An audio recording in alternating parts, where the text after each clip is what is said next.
नमस्कार. आज आपण जारण या चित्रपटाबद्दल जाणून घेणार आहोत. याची शैली म्हणजे हा सायकोलॉजिकल हॉरर आणि थ्रिलर मूवी आहे. याचे मुख्य कलाकार आहेत अमृता सुभाष, ज्यांनी राधा यांची भूमिका केली आहे, अनिता दाती ज्या गंगूतीच्या भूमिकेत आहेत, किशोर कदम जे डॉक्टर कुलकर्णी आणि अवनी जोशी जे साय यांची भूमिका केलेली आहे. जारण हा चित्रपट 6 जून 2025 रोजी भारतात थिएटरमध्ये प्रदर्शित झाला.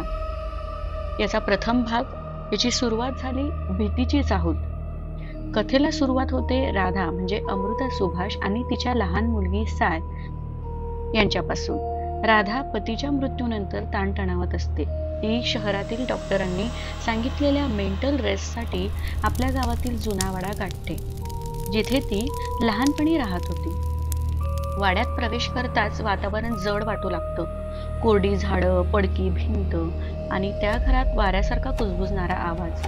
गावकरीही म्हणतात की त्या वाड्यात गंगूती नावाची जादूगारणी कधी काळी राहत होती आणि तिचा आत्मा अजूनही तिथे भटकतो. याचा दुसरा भाग म्हणजे भूतकाळाचे पडसाद.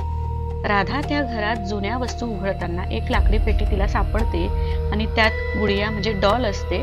त्या डॉलशी साय खेळायला लागते. थोड्या वेळात विचित्र घटना सुरू होतात. रात्री घरात पायांचे आवाज, भिंतीवर रक्तासारखा लाल रंग दिसणं, सायच्या आवाजात दुसरी स्त्री बोलताना ऐकू येणं. राधा डॉक्टर धनंजय कुलकर्णी म्हणजे किशोर कदम यांना बोलावते. ते सांगतात की हे सर्व तिच्या मनातील ताण आणि गिल्टचे लक्षण आहे, पण राधा विश्वास ठेवत नाही. याचा तिसरा भाग म्हणजे गंगूतीची सावली. एका रात्री राधा स्वप्नात पाहते, लहानपणी गावात एका बाईला लोकांनी जादूगर म्हणून जिवंत जाळलं होतं आणि ती बाई म्हणजेच गंगूती.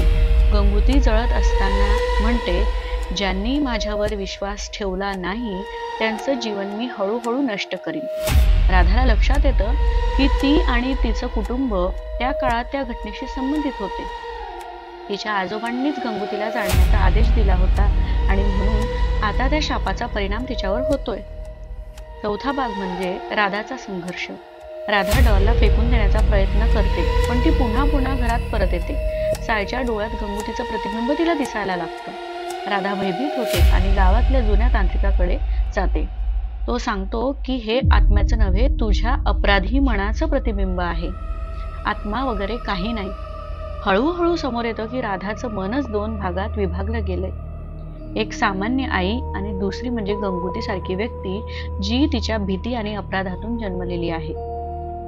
पाचवा भाग म्हणजे याचा शेवट होतो सत्य आहे की भास. क्लायमॅक्स मध्ये राधा स्वतःशी झुंजते आणि ती स्वतःच्या मनात गंगूतीला सामोरी जाते. घर पेट घेतं, पण शेवटच्या दृश्यात साय सुरक्षित बाहेर येते आणि घर जळताना आत राधा किंवा गंगूती दिसते.